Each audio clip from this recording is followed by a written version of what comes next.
ao único Deus vivo e verdadeiro, ao único Deus santo e todo-poderoso, aquele que era, que é e que há de vir, o eterno, princípio e fim, alfa e ômega, o maravilhoso conselheiro, Deus forte, Pai da eternidade, o príncipe da paz, o Cordeiro de Deus que se manifestou em carne para destruir as obras do diabo.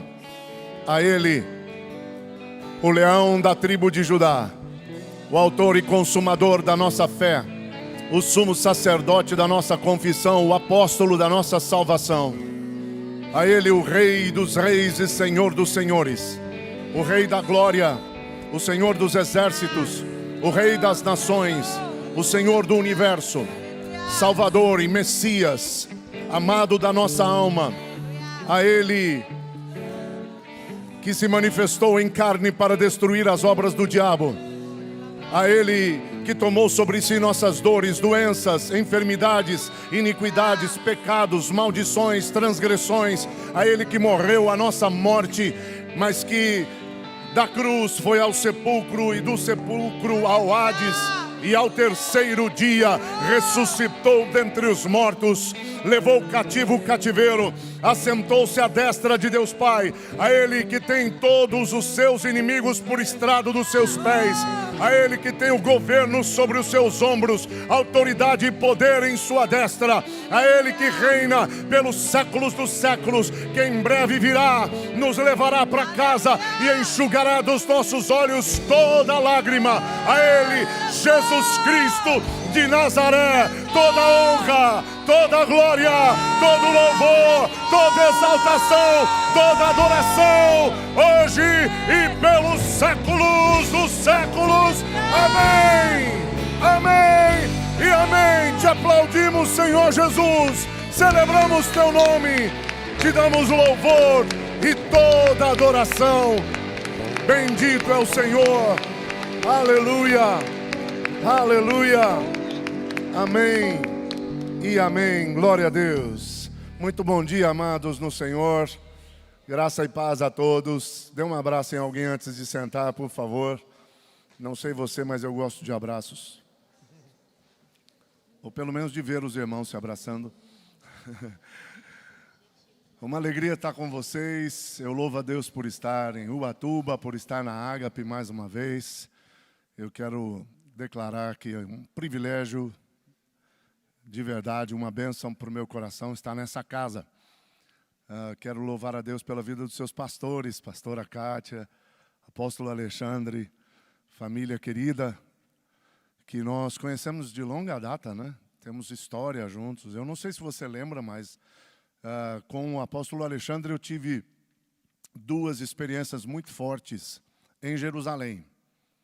Em 2004, nós tivemos o privilégio de fazer um ato profético juntos. Nós carregamos a arca, uma réplica da Arca da Aliança, desde a casa de Obed-Edom, ou da região onde foi a casa de Obed-Edom, até Jerusalém. Fizemos um ato profético poderoso, marcante, pelo menos na minha memória ainda é muito fresco. Você lembra disso? A gente vai ficando velho, né? As memórias são mais antigas. Se bem que você disse ontem que você está com 40, vezes quanto? Eu já passei dos 50, então. E em 2004 também, ali em Jerusalém, depois do congresso, nós tivemos um momento muito especial em Yom Kippur, Yom Teruah, no dia do toque da trombeta, no primeiro dia do ano, aí já seria 2005 para eles. Nós estávamos no muro, era dia do toque da trombeta e ninguém tocava a trombeta, ninguém tocava o shofar. Então, eu procurei um dos rabinos que estavam ali e perguntei se podia tocar o shofar. E ele olhou para mim com aquela cara de judeu, muito dócil. Você toca? Eu disse, eu tento. Vai em frente. E então tocamos o shofar ali. Choveu criança de todos os lados. Você lembra disso, não? Não lembra? Foram 2 momentos marcantes em 2004 lá em Jerusalém. Nós fizemos o ato profético com a Arca da Aliança e esse momento do toque do chofar. Vieram crianças de todos os lados, atraídas pelo toque do chofar e pedindo que a gente as abençoasse. E estávamos juntos lá, só nós dois, com o Senhor. Então foram muitas experiências ao longo dos anos e faz realmente tempo que a gente não se vê. Os dois quase partimos durante o Covid, né? O seu foi antes do Covid? É? Puxa, eu não lembrava disso. Eu achei que... O seu foi o infarto, né? É verdade. Verdade. Agora é a minha memória que está falhando. Mas durante a pandemia eu peguei o Covid 3 vezes. Alguém até me perguntou, puxa vida, pastor, 3 vezes? Eu falei, pois é, eu corro atrás, sabe? Ô, Covid! Né? Então não é escolha da gente, mas eu fui acometido 3 vezes. Em 2 eu realmente quase parti. Mas Deus tem um plano com a gente, né? Ainda estamos aqui. Ainda tem muito por fazer. Louvado seja Deus. Então é uma alegria estar junto, gente. Eu espero ser bênção na sua vida essa manhã. Como a amizade dos seus pastores é para nós. Me acompanha um dos pastores conosco na Life em São Caetano do Sul. Nós estamos ali no ABC Paulista. O pastor Bosco está comigo. Deus te abençoe. Deixou a família para estar junto aqui. Louvado seja Deus. E, gente, eu pedi ao apóstolo Alexandre a oportunidade de trazer para vocês o meu mais recente livro, Quando Jesus Teve Sede. Escrevi com base num entendimento por revelação que o Espírito Santo me deu acerca do encontro de Jesus com a mulher samaritana no poço de Jacó. No momento em que Jesus tem sede, ele vai a esse poço e ele prepara todo um cenário para esse encontro com aquela mulher samaritana. Eu discorro a respeito desse encontro, das intenções de Jesus por trás dele e de tudo que esse encontro e aquela mulher representam. Então, o livro aborda a sede real de Jesus Cristo. Será que era de água? Será que ela tem a ver com você? Então, é um livro que vai te abençoar, vai te edificar e que pode, inclusive, ser usado para evangelismo, porque ele tem uma linguagem muito acessível e facilmente inteligível, de absorção fácil. Então, você pode presentear pessoas que não conhecem a Jesus e elas vão entender a mensagem desse livro. Ele, no final, vai estar ali à sua disposição. Por favor, adquira 1, 2, 10... Né? Olha para cá, você está ficando com sono. Quando eu contar até 3, você vai ficar com vontade de comprar. Não, por favor, no final, adquira. Isso também abençoa o nosso ministério. Vamos para as Escrituras? Amém. Tem uma irmã ali, acho que é aquela que nós contratamos para ajudar, né? Obrigado, irmã. Vamos para Marcos, Evangelho do nosso irmão Marcos, capítulo 5. Eu fui dormir louvando a Deus, apóstolo, pastora, por ver o que Ele fez com vocês nesses últimos anos. Bendito seja o Senhor. Me alegro, celebro a Deus por isso tudo, pelo avanço da Ágape, do ministério de vocês nesses anos. É uma inspiração, eu me sinto abençoado de ver como Deus os tem respaldado. Louvado seja o Senhor por isso. Realmente estamos inspirados. Fui dormir pensando o que nós vamos fazer lá em São Caetano do Sul, porque, não é? Vamos avançar. Marcos capítulo 5, se você achou, diga um amém, diga um aleluia. A partir do verso 21, as Escrituras Sagradas, a Palavra de Deus, o livro santo e eterno, diz: tendo Jesus voltado no barco para o outro lado, afluiu para ele grande multidão, e ele estava junto ao mar. Eis que se chegou a ele um dos principais da sinagoga, chamado Jairo, e vendo-o, prostrou-se a seus pés. E insistentemente lhe suplicou: minha filhinha está à morte. Vem, impõe as mãos sobre ela para que seja salva e viverá. Jesus foi com ele. Grande multidão o seguia, comprimindo-o, apertando-o. E aconteceu que certa mulher, que há 12 anos vinha sofrendo de uma hemorragia e muito padecera à mão de vários médicos, tendo despendido tudo quanto possuía, sem contudo nada aproveitar, antes, pelo contrário, indo a pior, tendo ouvido acerca da fama de Jesus, vindo por trás dele, por entre a multidão, tocou-lhe nas vestes, porque dizia: se eu apenas lhe tocar as vestes, ficarei curada. Repetindo, dizia. E um outro texto que eu gosto muito, uma outra versão, na verdade, diz: porque dizia para si mesma. Dizia para si mesma: se eu apenas lhe tocar as vestes, ficarei curada. E assim que lhe tocou, se lhe estancou a hemorragia, e sentiu no corpo estar curada do seu flagelo. Jesus, reconhecendo imediatamente que dele saíra poder, outra vez. Jesus, reconhecendo imediatamente que dele saíra poder, virando-se no meio da multidão, perguntou: quem me tocou nas vestes? Responderam os seus discípulos: a multidão te aperta, Senhor, e perguntas: quem me tocou? Ele, porém, olhava ao redor para ver quem fizera isto.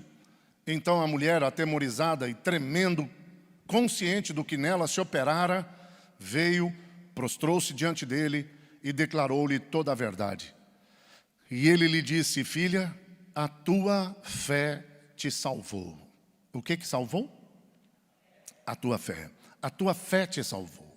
Vai em paz e fica livre do teu mal. Amém. Oremos de novo. Antes, porém, eu já tinha esquecido, minha esposa sempre pede, por onde quer que eu vá, que eu transmita seus abraços, e em especial aos pastores, a essa igreja querida. Então, por favor, recebam os abraços da minha doce Márcia. Tá bem? Sintam-se amados pela nossa família e pela nossa igreja em São Caetano, que me envia para o Brasil e para as nações da terra. Amém, gente? Oremos. Espírito Santo, nós te bendizemos. Nós exaltamos o teu nome. Não há santo como o Senhor, e rocha nenhuma há como nosso Deus. Tu és perfeito, glorioso, absoluto, tremendo, excelso, sublime, supremo, majestoso, magnífico. Ó Altíssimo, trino e triuno Senhor, que está sobre o trono reinando gloriosamente, coberto de luz como de um manto, vestido de glória e majestade. Ó Senhor eterno, diante do qual há força e poder. Glória e majestade estão diante de ti. Força e formosura no teu santuário. E os céus estrelados são as cortinas do teu templo. Grandioso é o Senhor. Nós te adoramos. Nós te adoramos. E louvamos a ti por tua palavra, abrindo o nosso coração para sermos ministrados por ela e pelo Senhor nessa hora, Espírito Santo. Fala conosco, por favor. Dá-me a graça de compartilhar o teu coração com os meus irmãos e de trazer o que o Senhor quer liberar nesse ambiente esta manhã. Abençoa os teus servos, os anjos desta igreja, o apóstolo Alexandre, a pastora Kátia. Sustenta-os e continua ungindo-os e usando-os. Abençoa sua família e continua prosperando essa obra. Mas também nesta manhã vem sobre nós e abençoa o teu povo aqui reunido. Glorifica o teu nome, para que te glorifiques também através de nós. Dá aos meus irmãos a graça de ouvir o Senhor e absorver a tua palavra. Em nome de Jesus, amém. E amém. Jesus, indo a caminho da casa de Lázaro, onde a pedido desse líder da sinagoga judaica, vai operar um milagre de ressuscitar a sua filha, porque quando Jesus chega à casa de Lázaro, a menina que estava à beira da morte já havia morrido. No caminho, é ele surpreendido por essa mulher desconhecida que em meio à multidão obtém a sua cura. Foram 12 anos morrendo um pouco a cada dia com a hemorragia, mas agora, por meio de um toque, ela estava completamente livre, completamente curada. Bendito seja o nome do Senhor. Isso não é maravilhoso? No meio da multidão, apenas um toque e um milagre instantâneo. Quantos dizem aleluia? Isso é deveras tremendo. E a fé, de acordo com a própria palavra do Senhor Jesus Cristo para esta mulher desconhecida, filha, a tua fé te salvou. A fé fica compreendido que é o elemento básico e indispensável para o milagre. Se você pode me ajudar, diga para a pessoa que está perto de você, por favor. A fé é o elemento básico do milagre. Estamos juntos? Então, Jesus é acionado pelo líder da sinagoga, ele vai para a casa de Jairo, onde a sua filha está à beira da morte. Ela termina falecendo enquanto Jesus está a caminho.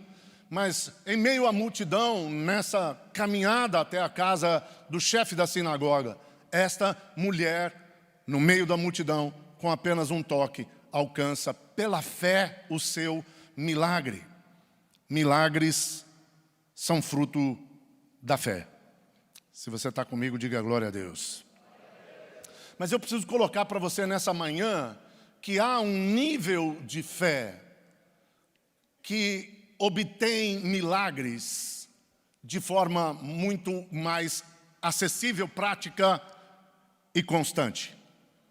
A fé é o elemento básico para que os céus respondam. A fé é o elemento elementar e indispensável para o sobrenatural, para alcançar o impossível, para obter milagres. Mas há um nível de fé, na verdade há níveis de fé. Há a fé simples, básica, que é a capacidade do ser humano de acreditar em algo.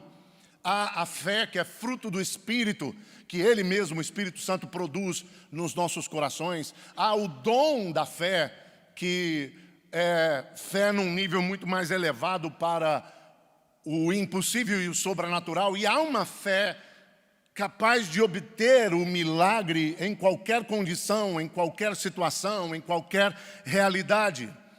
E é o nível da fé que acessa o poder de Deus.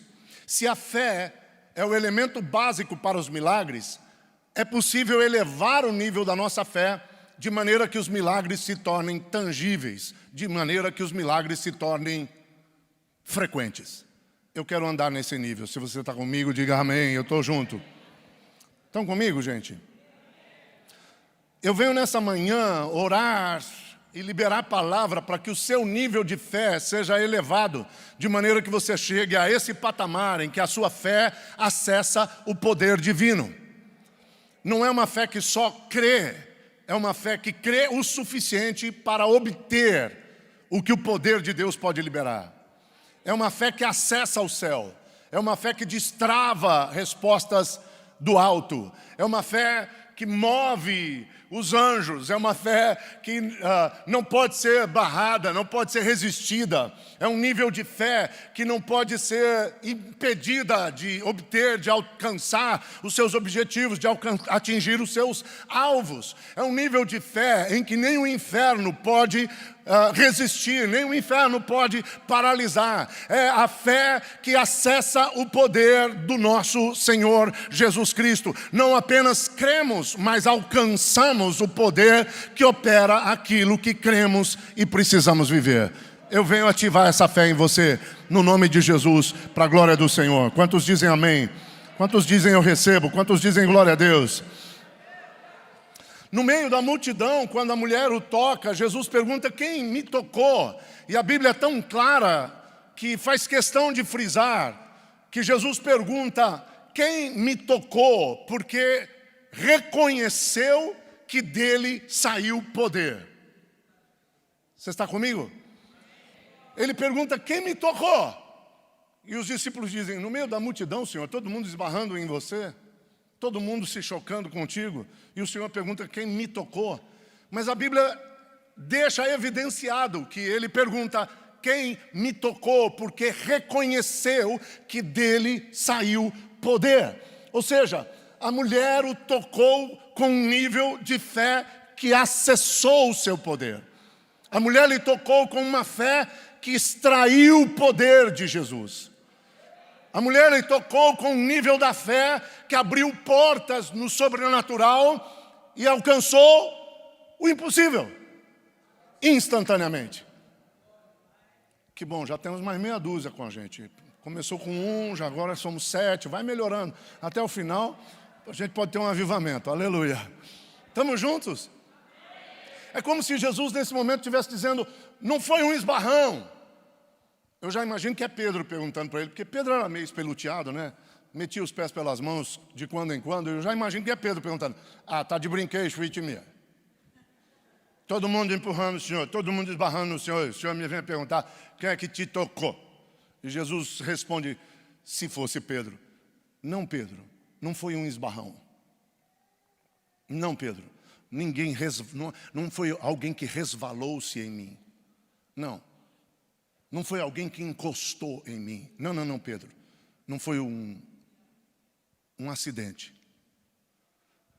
Alguém me tocou de forma intencional. Alguém me tocou de forma inteligente.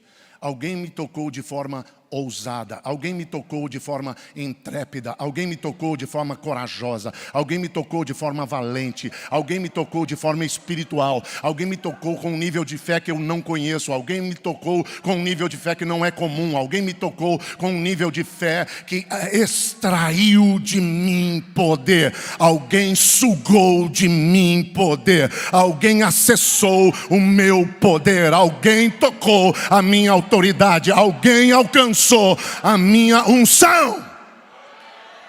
Alguém me tocou de maneira a extrair poder. Por favor, me ajuda e diga, Deus vai ativar, diga para o seu vizinho, Deus vai ativar em você a fé que extrai o poder de Jesus. Quantos querem uma fé que captura o poder de Jesus Cristo?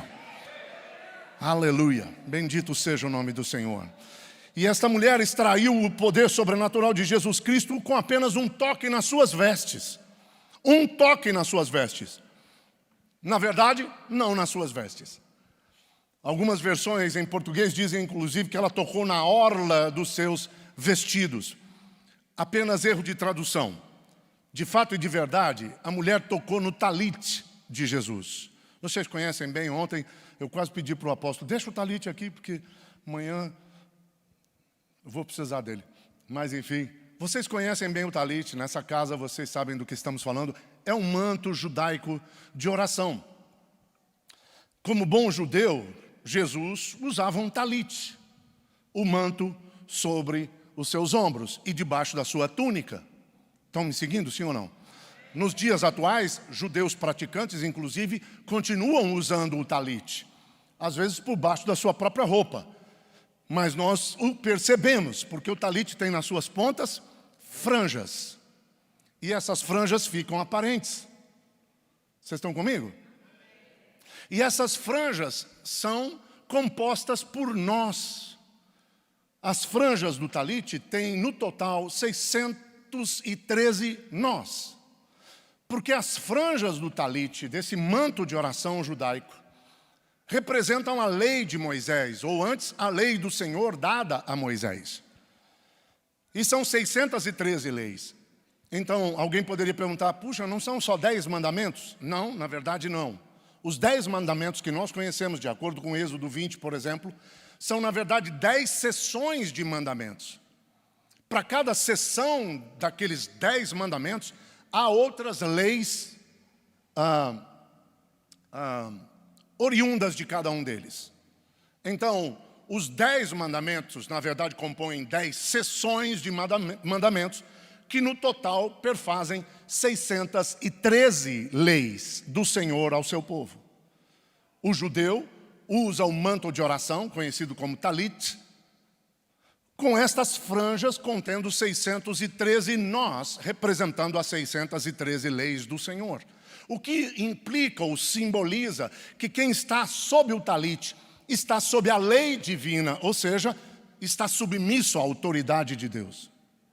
Conseguem me acompanhar? A mulher, tendo ouvido falar da fama de Jesus, procura por ele. E quando se aproxima dele, percebe que ele está com o talit.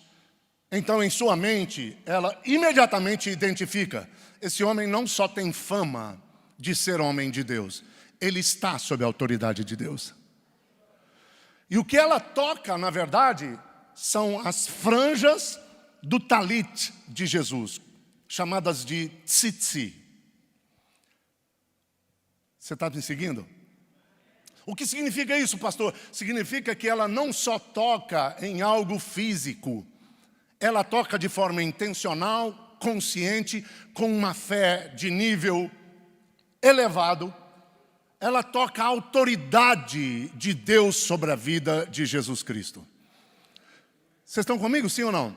É como se ela dissesse, esse homem tem fama de ser homem de Deus, mas debaixo do talite, sob a lei do Altíssimo, ele está submisso à autoridade divina. Então, se eu tocar na autoridade que ele carrega, eu serei curada. É essa fé que eu venho ativar em você nesta manhã, no nome poderoso de Jesus Cristo. Profeticamente, eu venho para que você tenha a sua fé incrementada. Eu venho para que você tenha a sua fé multiplicada. Eu venho para que você tenha a sua fé ativada e estabelecida em níveis que te permitam não apenas crer no impossível, mas viver o impossível. Não apenas crer no sobrenatural, mas extrair o sobrenatural. Deus pode nos levar a esse nível de fé, onde tocamos sua autoridade e extraímos o seu poder. É aí que nada é impossível. Você está comigo? Uau!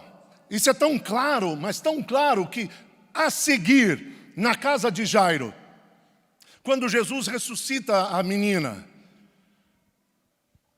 se você tiver um entendimento claro do texto, você vai ver o quão profético é isso. Porque Jesus chega na casa e tem lá as carpideiras, as mulheres contratadas para chorar, né? Hoje não precisa mais, o povo está tão chorão que se bobear, o povo até paga para chorar hoje.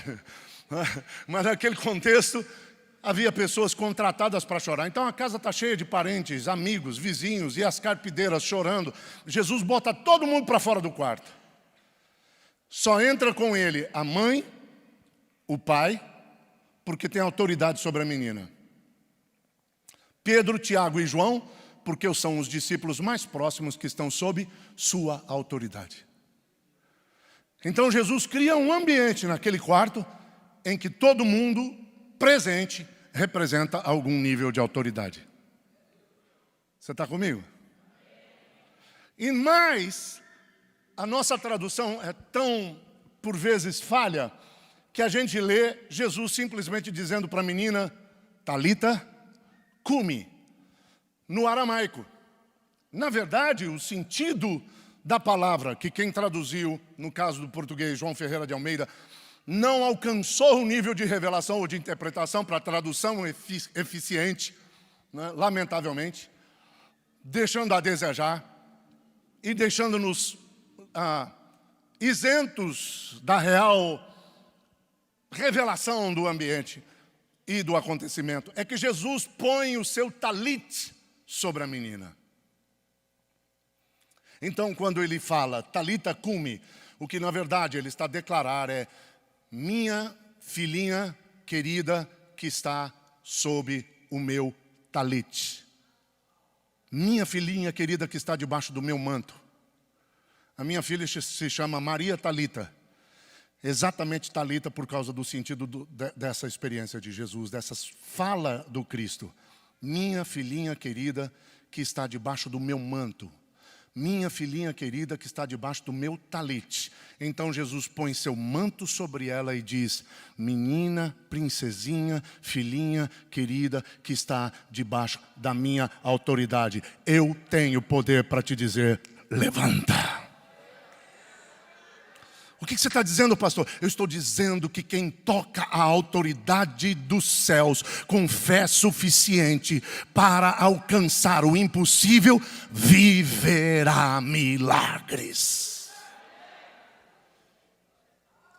O lado de cá está mais crente que o lado de lá. Vocês não querem vir para cá, não? Junta, porque a fé de um acende a fé do outro. Estou gostando de ver, gente. Vocês estão...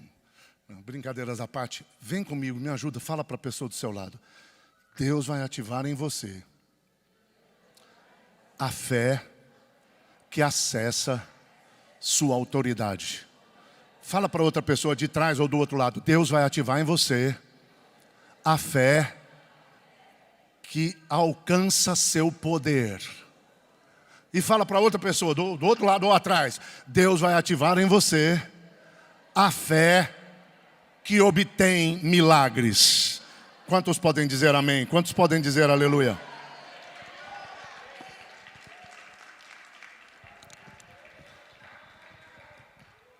Milagres são possíveis hoje. Tem 2 que creem. Vamos tentar mais?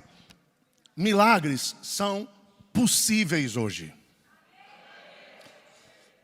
Eu acabo de voltar do México.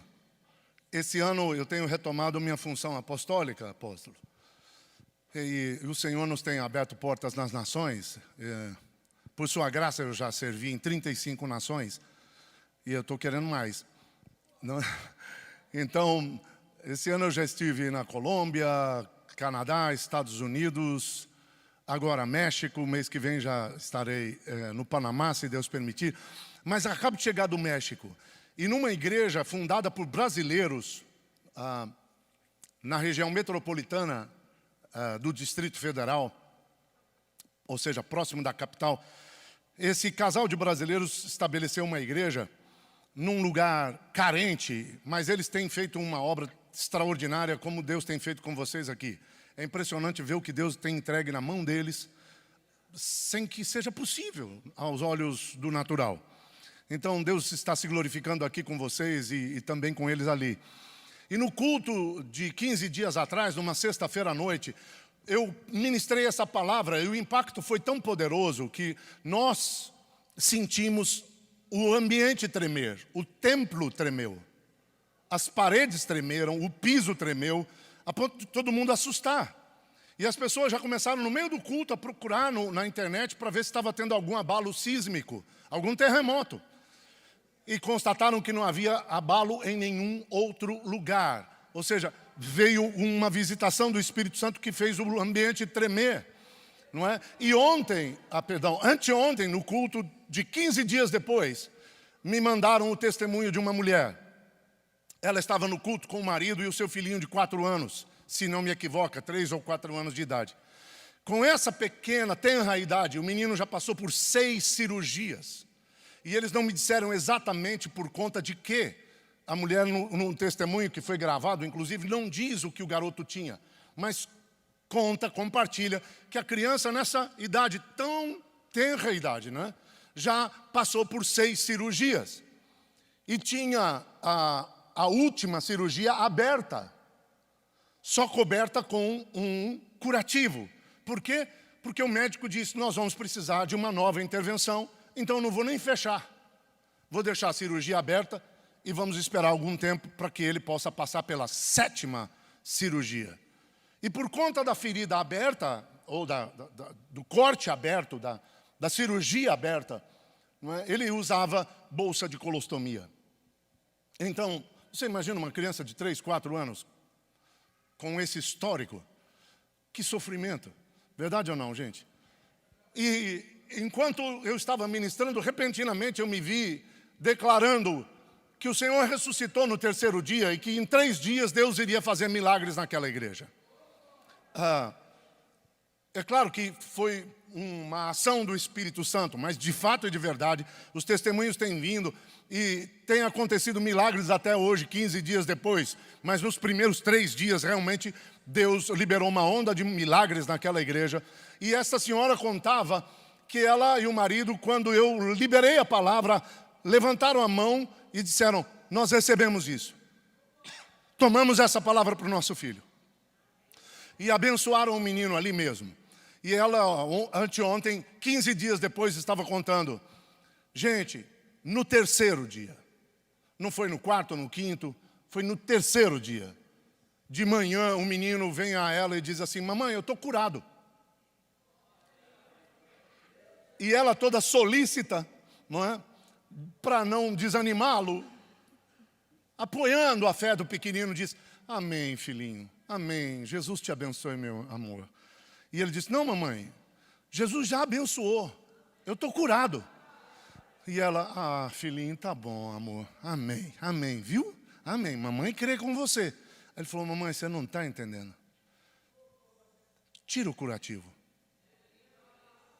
Ela disse, filhinho, não pode ficar mexendo. Ele, mamãe, eu estou curado.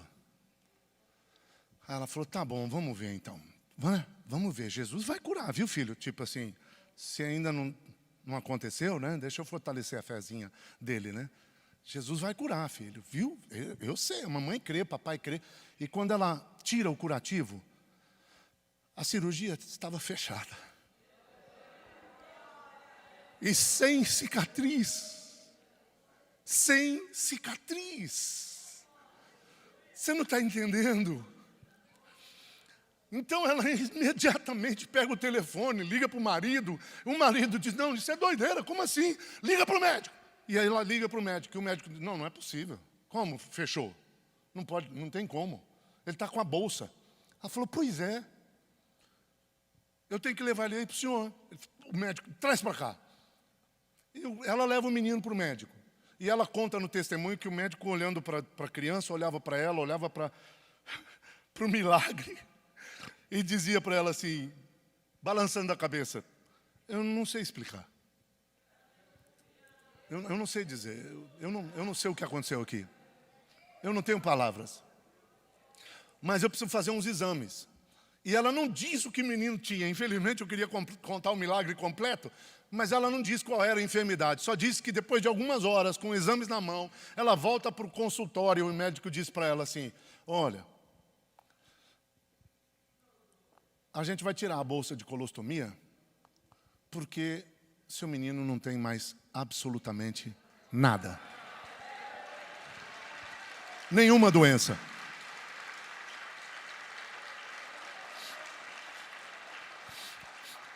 E ainda acrescentou, pode levar o seu milagre para casa.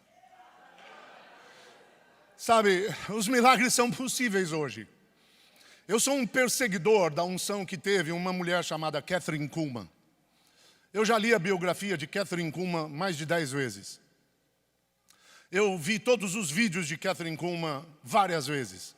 E de quando em quando eu volto a eles e repasso todos eles para ser fortalecido, para ser inspirado de novo. Eu já fui a Los Angeles, ao lugar onde Kathryn Kuhlman pregava. E acabaram me levando até o túmulo de Kathryn Kuhlman. E acredite você ou não, a unção ainda paira naquele ambiente, no túmulo. Isso me reportou a Eliseu, quando depois de morto, no cemitério, há um sepultamento e teve uma bagunça, uma confusão qualquer, deixaram o morto cair na cova de Eliseu. E quando o morto bate nos ossos de Eliseu, ele volta vivo, ressuscitado. Porque a unção permanecia nos ossos de Eliseu. Vocês estão comigo? E a unção é essência, a unção não se dissipa, a unção permanece, a unção é irreversível, a unção é irrevogável. E a unção que estava em Elias permanecia até nos ossos de Eliseu. Então, com essa concepção bíblica, eu ainda persigo a unção de Kathryn Kuhlman. E na experiência de visitar o túmulo dela, eu visitei antes o túmulo de Aimee McPherson, a fundadora das igrejas do Evangelho Quadrangular. E o túmulo da Aimee McPherson é suntuoso, é chique, tem anjo para todo lado, umas estátuas de anjo bonito, uns negócios lindos. Já o túmulo de Kathryn é só uma lápide no chão, escrito Kathryn Kuhlman, ano de nascimento, ano de falecimento e sua frase preferida no final: eu acredito em milagres. Kathryn teve apenas 27 anos de ministério. 27 anos serviu ao Senhor, antes da sua partida. Ela começou com 17 anos. O cunhado era pastor e pediu que ela passasse a bolsa de ofertas. Então ela passava recolhendo ofertas, durante o momento das ofertas. E o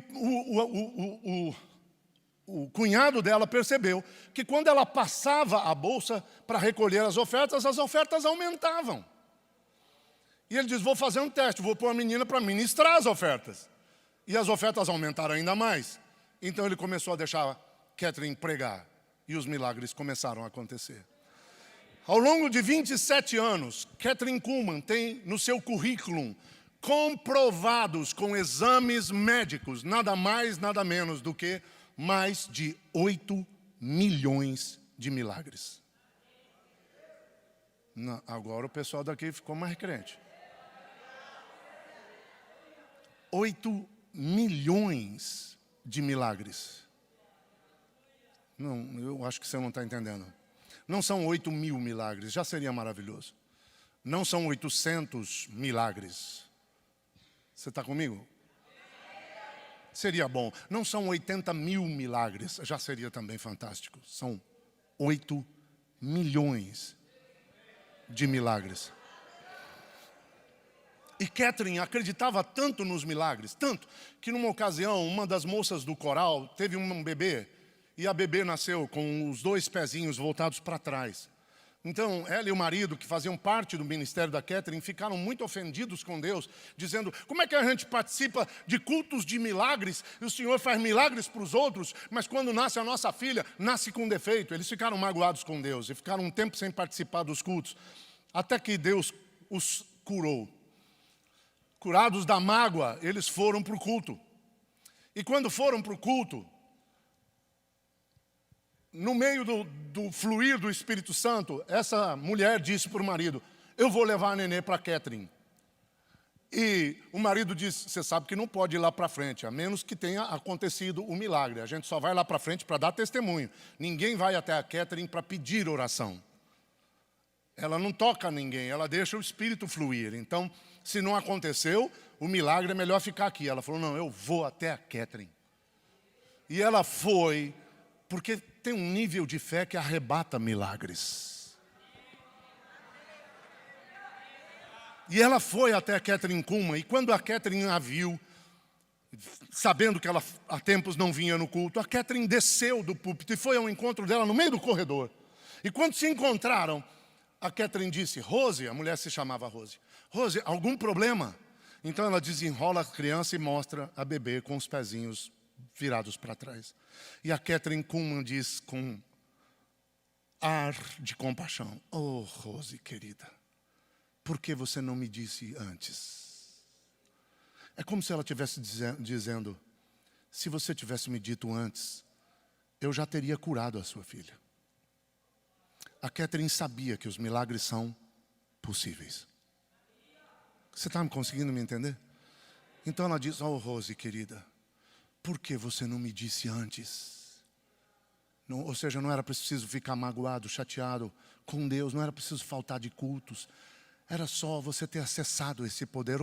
Oh Rose, por que você não me disse antes? Então estendeu as mãozinhas, estendeu a sua mão sobre os pezinhos da criança e disse, obrigado Jesus, obrigado. Nada mais, nada menos, só obrigado Jesus, obrigado. E aos olhos dos pais e de todos ao redor, os pezinhos da menina instantaneamente voltam para a posição normal. É isso que eu estou perseguindo. É isso que eu acredito que Deus quer fazer contigo, comigo, com sua igreja nesses últimos tempos. Me ajuda, sacode alguém do teu lado e diga, milagres são possíveis hoje.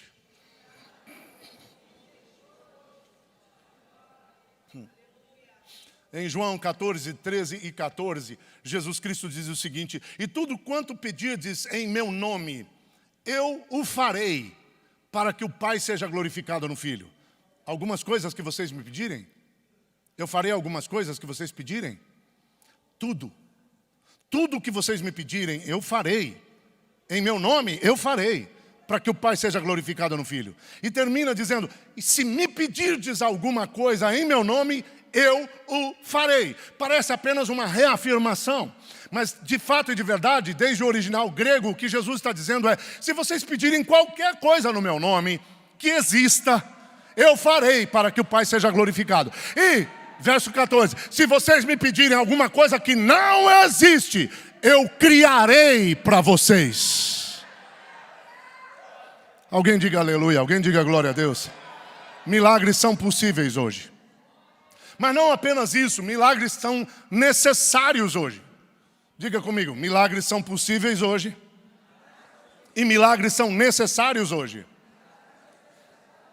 Entenda, a igreja está sofrendo pressão, a cristofobia já é uma realidade, as coisas tendem a ficar mais tensas daqui por diante, há uma agenda globalista em desenvolvimento, globalistas, liberalistas e quase que capetistas. Esse negócio de capetistas, enfim. Com apoio de multibilionários como George Soros, como Bill Gates, tem uma agenda para promover um grande reset, um novo começo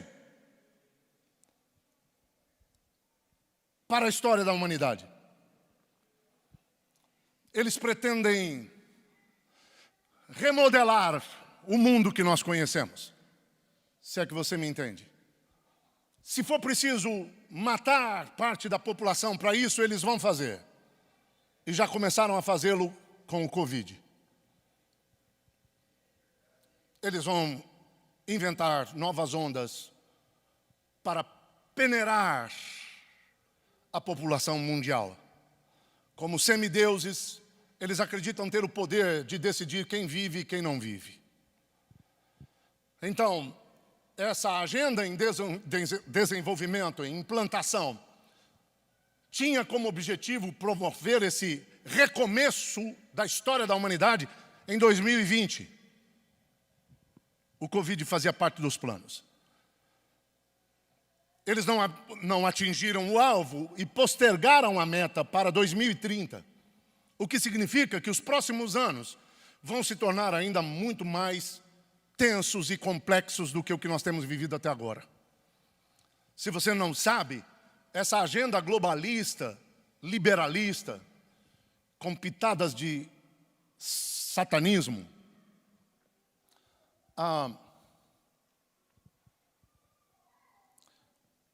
só enfrenta resistências em um único poder existente sobre a face da terra, capaz de impedir que essa agenda cumpra seus propósitos. A única força no mundo capaz de frear esse movimento diabólico globalista é a igreja. Somos nós. É por isso que eles têm atacado tudo o que a igreja representa: família, decência, ordem, moral, bons costumes. Todos os princípios judaico-cristãos que trouxeram a humanidade, a nossa sociedade e de qualquer outra nação até o presente momento estão sendo veementemente combatidos. Crianças estão sendo doutrinadas desde o jardim de infância. Ainda chama assim jardim de infância? Não. Desde a escolinha. Eles estão sendo doutrinados, formatados, para duvidar, inclusive, da sua própria sexualidade. Vocês estão comigo? E ideologias como a de gênero, linguagem neutra, são só estratégias dessa agenda globalista. E agora eles estão começando a mirar mais escancaradamente contra a igreja. Os seus ataques contra a igreja e as leis que eles criarão para poder frear, melhor dito, paralisar, resistir à igreja, vão se intensificar. Então, mais que nunca, nós precisamos do poder do Evangelho. Mais que nunca, nós precisamos do poder sobrenatural da palavra de Deus. Mais que nunca, precisamos do poder do Espírito Santo, da unção, outra vez, fluindo, pulsando em nós, jorrando através de nós. Nós outra vez precisamos de uma igreja cheia do Espírito Santo, com o poder da palavra do Evangelho de nosso Senhor Jesus Cristo. Precisamos de uma igreja de homens e mulheres que creem e acessam o céu, acessam os tesouros ocultos, as riquezas encobertas do Altíssimo. Nós precisamos de gente como essa mulher, que com um toque é capaz de trazer o céu para a terra e operar o impossível. Precisamos de fé e precisamos dos milagres. Eles são necessários hoje. Alguém diga amém, alguém diga glória a Deus. Marcos capítulo 16, verso 20. O evangelho do nosso irmão Marcos termina dizendo que os apóstolos, cumprindo a grande comissão, saíram mundo afora pregando o evangelho. E olha o que diz o texto. E o Espírito Santo ia com eles, confirmando a palavra pregada com sinais e maravilhas. Com que, gente? Com que? O Espírito Santo ia com eles, confirmando a palavra com sinais e maravilhas. Os milagres confirmam a veracidade da palavra. Nós precisamos dos milagres outra vez, porque a hora que eles começarem a acontecer, não importa o que os globalistas preguem, ninguém vai poder falar para uma mulher que depois de 12 anos, morrendo aos poucos com um fluxo de sangue, perdendo tudo com médicos e que acaba de ser curada, ninguém vai poder dizer para ela que Jesus é uma farsa, que a Bíblia é uma balela, que o evangelho não funciona. Quando alguém contestar, ela vai poder dizer como o cego que tentaram pressionar: quem foi que te curou? E que respondeu: quem ele era? Eu não sei, só sei que eu era cego e agora eu vejo.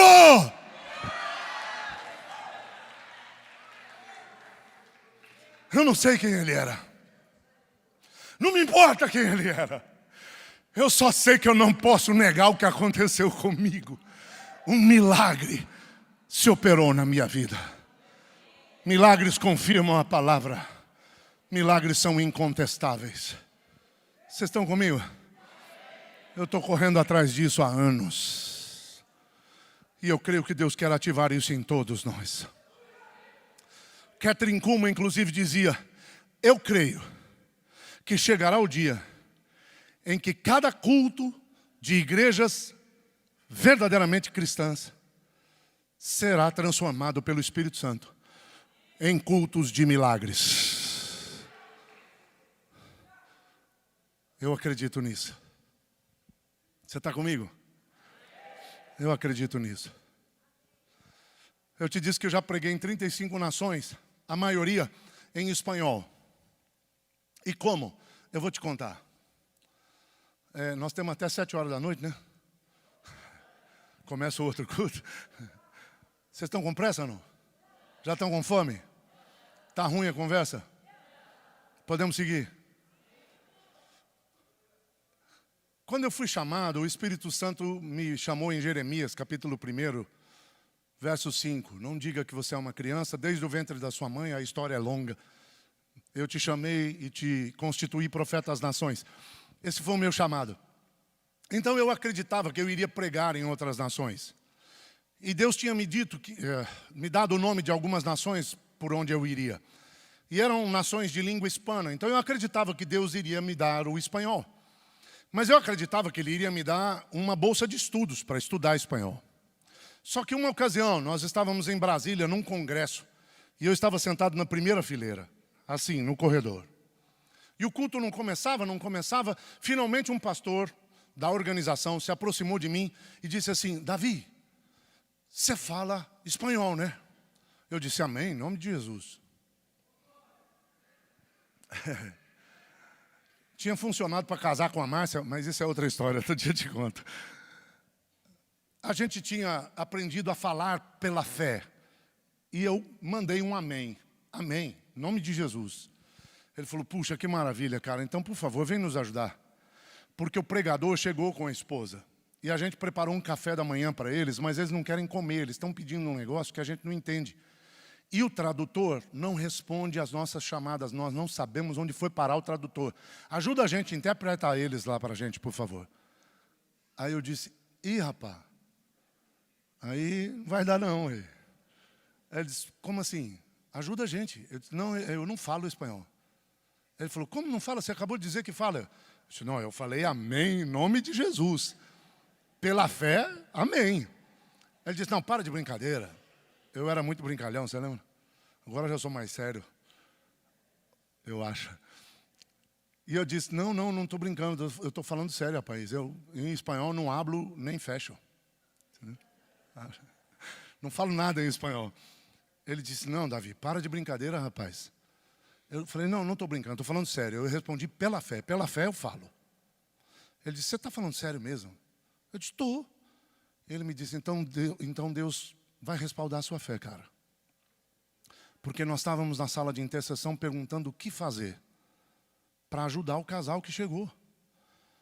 E Deus disse para nós, lá na intercessão, busca meu filho Davi, que ele fala espanhol. Eu disse, espera aí. O Espírito Santo diz que eu falo? Disse. Então eu falo, ué. O que nós temos que fazer? Ele falou, vem, escuta o cara. Se você entender, fala para nós em português. Eu disse, é só isso? Vamos lá. Vou na sala, chego lá, ele, por sinais, falou, tradutor. Gru. Tradutor. Né? Você fala, ele, tradutor.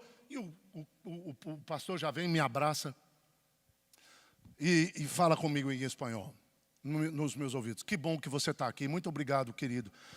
Eu te agradeço por vir nos ajudar, que Deus te abençoe. E eu entendi tudo. Aí eu já estou espantado com o assunto. E o cara me pergunta, pastor, entendeu? Eu disse, tudinho. Então pergunta o que ele quer. Eu falei, rapaz, entender é uma coisa, falar é outra. Você disse que eu só precisava entender. Ele diz, não, pergunta para ele o que quer. Aí eu arrisquei. Aqui, que queres? Que queres? E saiu, rapaz. Que queres? Aí ele diz, sandia ou papaya. Aí eu disse, rapaz, eu entendi. O que ele quer? Melancia ou mamão. E tinha uma mesa de café da manhã que eu estava com vontade de sentar. Aí eu digo, o pastor me pergunta, mas por quê? Aí eu falei, por quê? E ele explicou, eu estou em jejum e eu estou comendo apenas melancia ou mamão. É um jejum específico para algo. E eu entendi. Aí, rapaz, resolvemos o assunto do café da manhã, vira o pastor e me diz, você está entendendo tudo? Estou. Então você vai traduzir a pregação. Por 3 dias eu traduzi o pregador e a esposa dele. Ele era Julio César Ruibal, boliviano radicado em Cali, na Colômbia. Ele enchia estádios para cultos de milagres. E sabe onde ele se converteu? Num culto em Los Angeles com Kathryn Kuhlman. E sabe como ele começou o ministério de milagres dele? Ele se converteu numa noite, ele voltou na noite seguinte, não conseguiu entrar porque o auditório comportava apenas 7.000 pessoas e as filas davam voltas no quarteirão. Muitas pessoas esperavam 3, 4, 5, 6 meses para poder participar de um culto. Então ele conseguiu participar de um. No dia seguinte, quando ele volta, ele não consegue entrar. As portas se fecharam, uma multidão ficou do lado de fora. Começou uma confusão de gente que queria arrombar as portas. Ele viu um caixote de madeira, pegou, subiu e disse, para gente, nós não vamos fazer algazarra, isso aqui é coisa de Deus. Eu estive lá dentro ontem à noite e eu tive um encontro com Jesus. E sabe de uma coisa? Ela falou ontem lá dentro que Deus está em todo lugar. Então, se vocês quiserem, eu oro por vocês aqui. Ele tinha um dia de convertido e começou a orar por pessoas do lado de fora. E os milagres começaram a acontecer. Do lado de fora, do culto de Kathryn Kuhlman, com um filho de Kathryn Kuhlman, com um dia de convertido. É com esse homem que Deus me deu o espanhol. Hoje eu falo espanhol fluentemente, mas mais que isso, depois daqueles 3 dias traduzindo a ele e a esposa, eu cheguei em casa falando espanhol. Conto para minha esposa e ela diz, amor, eu também quero. Imponho as minhas mãos e ela despencou falando espanhol.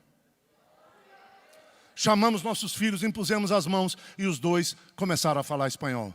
E como os filhos vão à porção dobrada, meus filhos receberam o inglês do Espírito Santo e falam inglês fluentemente. Os gringos escutam eles falando em inglês e dizem, de onde vocês são? E quando eles falam, do Brasil, dizem, para com isso, não é verdade. Vocês falam inglês sem nenhum sotaque. De que região vocês são? Não acreditam que eles são brasileiros. Por quê? Porque Deus lhes deu um inglês perfeito, assim como deu a nós o espanhol perfeito. Por que eu estou te dizendo isso? Porque os milagres são possíveis hoje e os milagres são necessários hoje. Deus quer ativar esse nível de fé que extrai poder de Jesus para os milagres hoje. Se alguém está comigo e deseja isso, digam amém, digam aleluia, digam glória a Deus.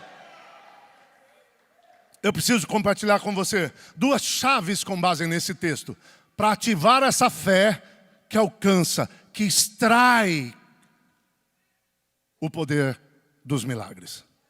Você está comigo, sim ou não? Mova a sua mão comigo, diga: eu quero essa fé que arrebata milagres. Me ajuda, fala para o teu vizinho: Deus vai ativar isso em você hoje.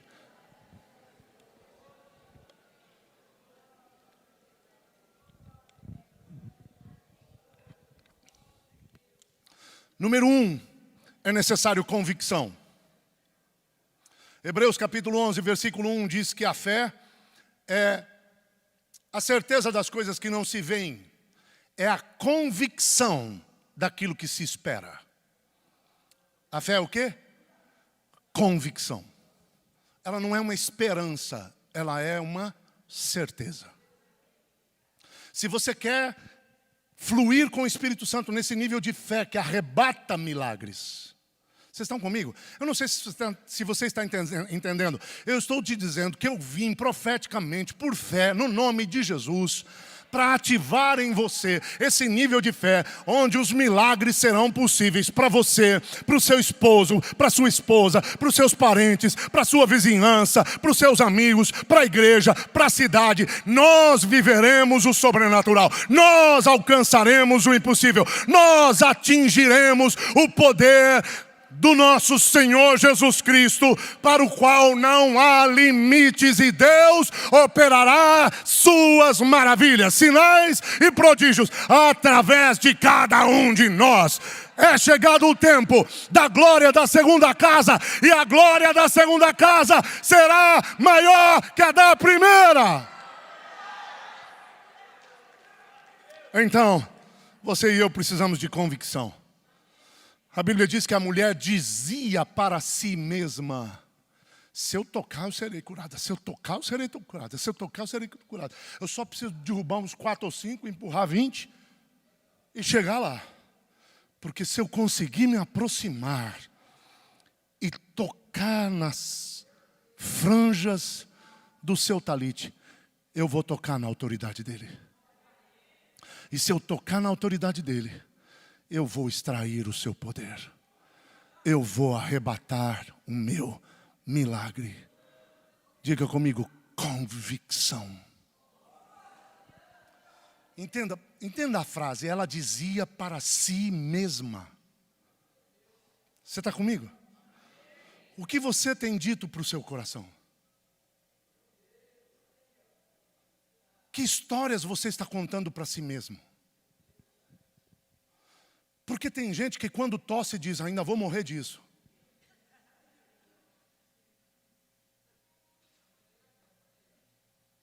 Tem gente que qualquer mal-estar, qualquer sinalzinho de dor de cabeça.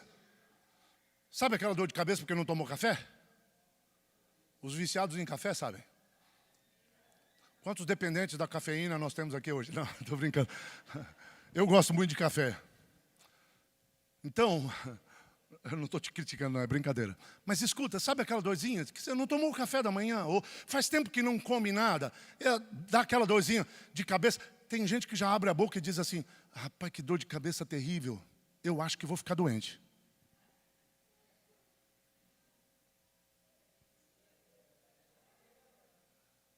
Vocês estão comigo?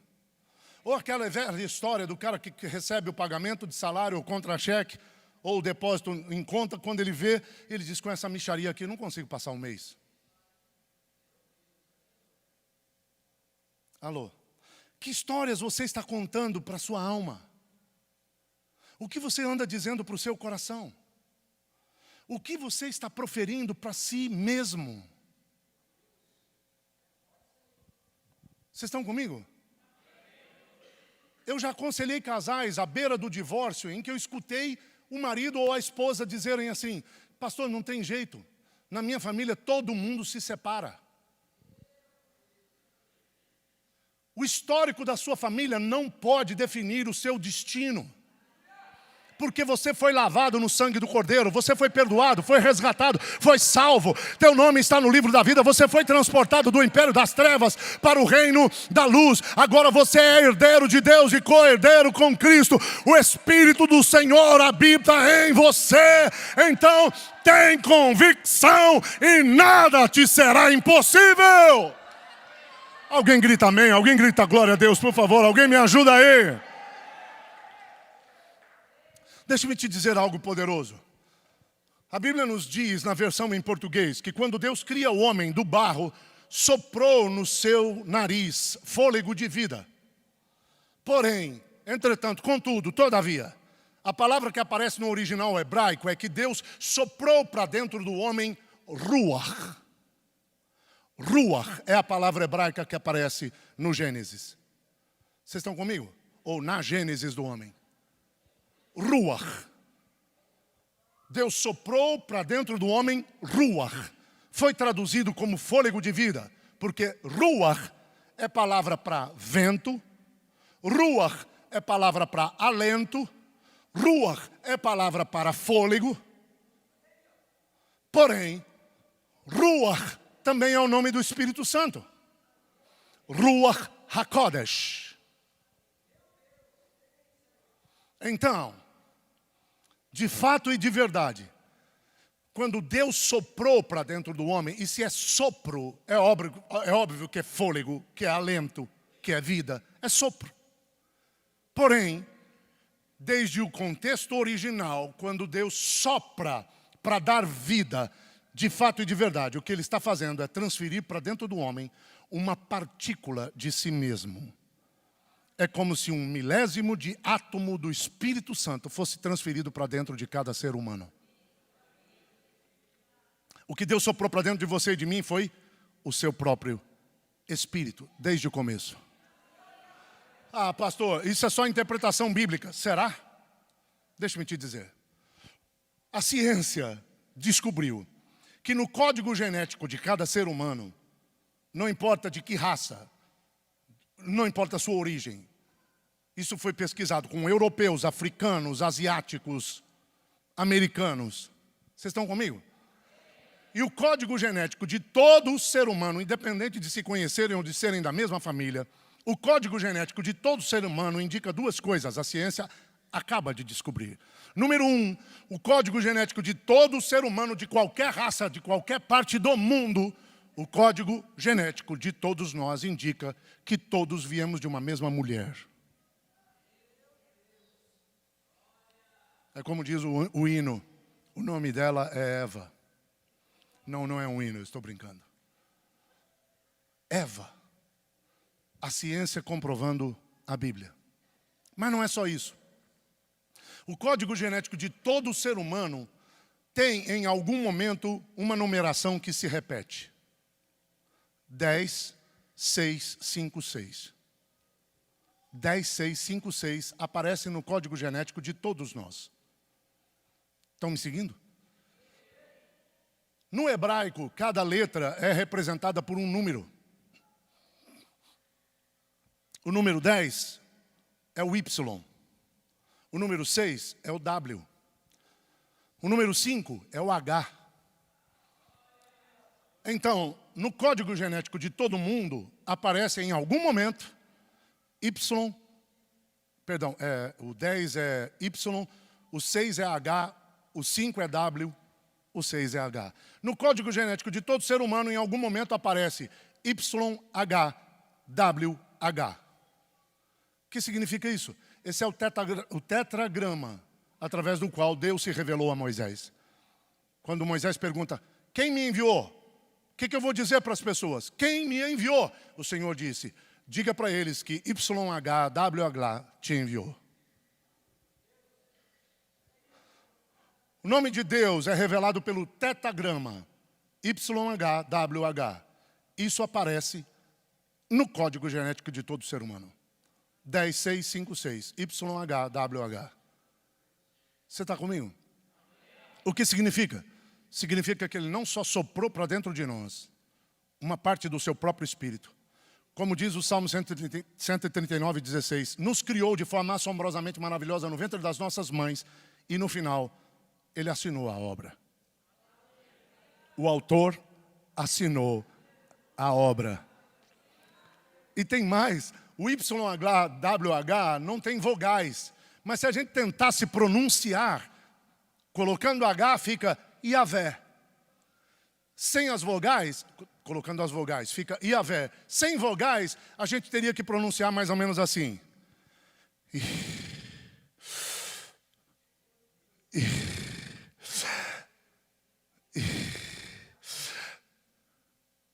Não entendeu?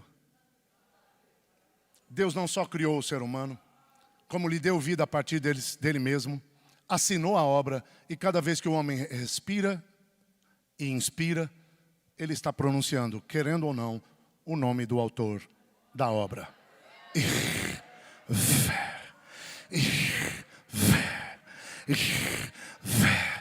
Você tem o nome de Deus no seu DNA. Você tem o nome de Deus nas palmas das suas mãos, conforme a palavra nos declara. Você tem o nome de Deus na sua testa. Você tem o Espírito de Deus em você, desde a sua formação genética e desde a sua salvação. O Espírito passou a fazer parte de você mesmo. Você está ligado a Deus. Você está vinculado aos céus. Você tem DNA celeste. Você tem o DNA de Cristo. Você é de uma raça nobre, você é de uma elite superior, você é de uma linhagem absolutamente espiritual, ungida, santa, poderosa, cheia de graça, sabedoria, unção, poder, autoridade, dons. Tenha convicção e nada te será impossível.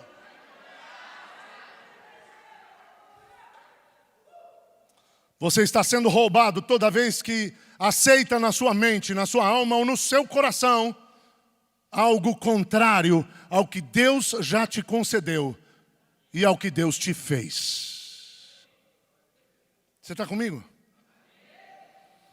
Sacode o teu vizinho e diga para ele: tenha convicção no Deus que você serve, nas promessas que Ele te fez, no poder que está disponível, e nada te será impossível. Que bom que tem alguns entendendo. Que bom que tem alguns entendendo. Aleluia. Vocês estão debaixo de um milagre. Por quê? Porque um casal sonhou. Um casal visualizou. E um casal teve convicção para chamar o presbitério e dizer: é possível. E o presbitério chamou você e disse: é possível. E é possível.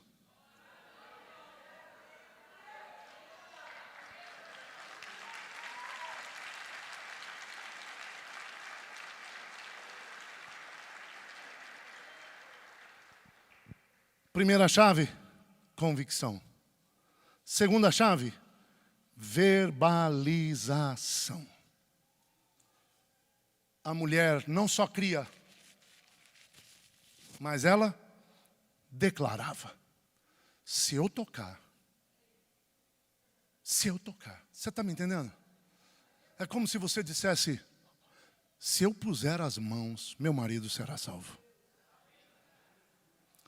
Se eu impuser as mãos, meu filho será curado. Se eu decretar, meu casamento melhora. Vocês estão comigo? Pastor, você tem certeza? Rapaz, Márcia profetiza todo dia. Eu acho que eu estou melhorando. Estou ficando velho, estou ficando mais maduro, mais calmo, mais experiente, mais paciente. Ainda tem um montão de coisa para mudar, mas ela continua profetizando. Se você disser, será feito. É Marcos capítulo 11, 23 e 24. Jesus disse: se você disser a este monte. Disser, é para fazer o quê? Dizer, é para falar, é para decretar. Se você disser a este monte: ergue-te, sai do meu caminho. Se você disser a esse demônio, sai da minha casa, isso aqui é arraial santo, isso aqui é habitat divino, sai do meu casamento, Satanás, sai da vida do meu filho, sai da vida da minha filha, solta a minha parentela, Satanás, solta meus negócios, solta a minha saúde, sai daqui, sai da minha história, sai da minha vida, em nome de Jesus, solta as minhas finanças, Satanás, eu te digo, sai agora, sai agora, sai agora. Se você disser, será feito. Se você disser a este monte, ergue-te e lança-te no mar, e não duvidar no teu coração, mas crer que se fará o que diz. O que se fará? O que você diz. O que falamos cria o que vivemos. Alô? Tem gente que está tossindo há 3 meses e toda vez que tosse diz, essa tosse não passa. Você está declarando. Você está perpetuando a sua tosse. Até o choro, o Salmo diz que o choro pode durar uma noite. Não é para durar nem uma noite. O choro não é para durar nem uma noite, mas pode. Pode durar uma noite. Só que a alegria vem pela manhã. Mas tem gente que gosta de perpetuar o choro. Tem gente que gosta de estender o período da dor, da luta, do sofrimento. Por quê? Porque está verbalizando que essa dor não passa, essa tosse não passa, meu salário nunca dá. Nessa empresa eu nunca vou prosperar. Ah, todo mundo na minha empresa recebe promoção, menos eu. Você está criando a sua própria realidade com a sua declaração. Você está comigo? Eu já tenho que terminar. Lá na nossa igreja, quando eu falo que eu vou terminar, o pessoal faz, não. Aí eu me sinto em casa. Aqui eu não me senti. Mas vamos tentar? Eu tenho que terminar. Você viu, apóstolo, como hipocrisia é fácil de aprender? Brincadeira. Mas deixe-me te dizer uma coisa. Você sabe aquele ator norte-americano, humorista, Jim Carrey? Eu não curto filme, não curto cinema e bobeira menos ainda. Mas o Jim Carrey tem uma experiência incrível. Quando ele tinha 14 para 15 anos, o pai perdeu o emprego, eles entraram em dívidas, tiveram dificuldades, deixaram a própria casa, tiveram que morar na rua, debaixo de uma ponte. Um adolescente morando na rua com a família em frangalhos, um dia fuçando nas coisas do pai, que o pai tinha guardado em umas mochilas, ele achou um talão de cheque. É claro que o pai já não tinha mais conta bancária, não tinha mais dinheiro, mas ele achou um talão de cheques do pai. E ele pegou uma folha e preencheu para si mesmo, em nome dele. Como se o pai estivesse fazendo um cheque para ele de $10 milhões. 10 milhões de dólares. E ele colocou no cheque $10 milhões para Jim Carrey. E ao invés de assinar o nome do pai, ele assinou Hollywood. E ele guardou aquele cheque dizendo, um dia, Hollywood ainda vai me pagar $10 milhões. Eu não estou falando de um cristão. Eu não estou falando de um homem de fé. Eu não estou falando de um homem que tem experiências com Deus, com Jesus Cristo, com o Espírito Santo, com a Bíblia Sagrada. Eu estou falando de um garoto que ousou fazer uma declaração antes da sua vida acontecer. No pior momento da história da sua família. Quando Jim Carrey foi contratado para o seu primeiro filme, quanto você acha que Hollywood pagou para ele? $10 milhões. O seu primeiro contrato foi exatamente o valor que ele verbalizou quando ainda era um garoto com a família no pior momento da sua história. Querido, eu tenho que terminar. Estão treinados já. Mas eu preciso terminar te dizendo. 2 Coríntios capítulo 4, verso 13. Como está escrito, eu criei, por isso é que falei. Arremata o apóstolo Paulo. Também nós cremos, por isso é que falamos. Pois temos o mesmo espírito da fé, Atenta para isso. Temos o mesmo espírito da fé. Eu criei, por isso é que falei. Nós também cremos, por isso é que falamos. O Espírito é a essência da vida. Então o que o Espírito Santo está falando através do apóstolo Paulo é nada mais, nada menos que isso. O Espírito da fé é a fala, é a verbalização. O que dá vida à sua fé é a sua declaração. Você está comigo? Se você crê, que seja com convicção. E se tem convicção, abra a boca e fale. Porque o que você fala cria suas realidades. O que você fala se materializa. Lucas 6,45, Jesus diz: o homem bom tira do seu coração, do seu bom tesouro do coração, coisas boas. O homem mau, do seu mau tesouro do coração, tira coisas más. Porque a boca fala do que o coração está cheio. Um coração cheio de fé tem que falar com fé. Porque quando você fala, você extrai de dentro de você o que você está falando. É Provérbios 18, 21. A vida e a morte estão no poder da língua. O que bem a utiliza, do seu fruto comerá. Você está comigo, sim ou não? O que nós falamos produz o que nós vivemos. Eu termino te contando. Por 10 anos nós tínhamos uma conferência profética de ativação para jovens e adolescentes. E essa conferência era totalmente de graça. A gente recebia em torno de 3.000 jovens de todo o Brasil e de outras nações, todos os anos, para uma ativação profética. Nós dávamos participação, alimentação e hospedagem de graça. Ainda contratávamos som, telão, fazíamos um barulho legal para a galera curtir o evento. E ele nos custava em torno de 350, 370 mil reais por ano. Por ano. E a gente tinha naquela época menos de 60 pessoas na nossa igreja. A gente passava perrengue para pagar o aluguel da igreja. E ainda se metia a fazer evento de 300 e tantos mil reais. Tudo de graça. Quantos pastores amigos me diziam: você é louco. O que você ganha com isso? Nada. Esses jovens não vieram para a nossa igreja.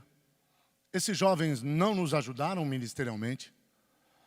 Mas até hoje eu recebo testemunhos desses jovens que estão pelo Brasil afora ou em outras nações, como pastores, como missionários, como adoradores, como gente de ação social ou até no meio político, porque foram ativados na conferência Flames. E por que eu estou te dizendo isso? Porque na época eu tinha um tesoureiro batistão.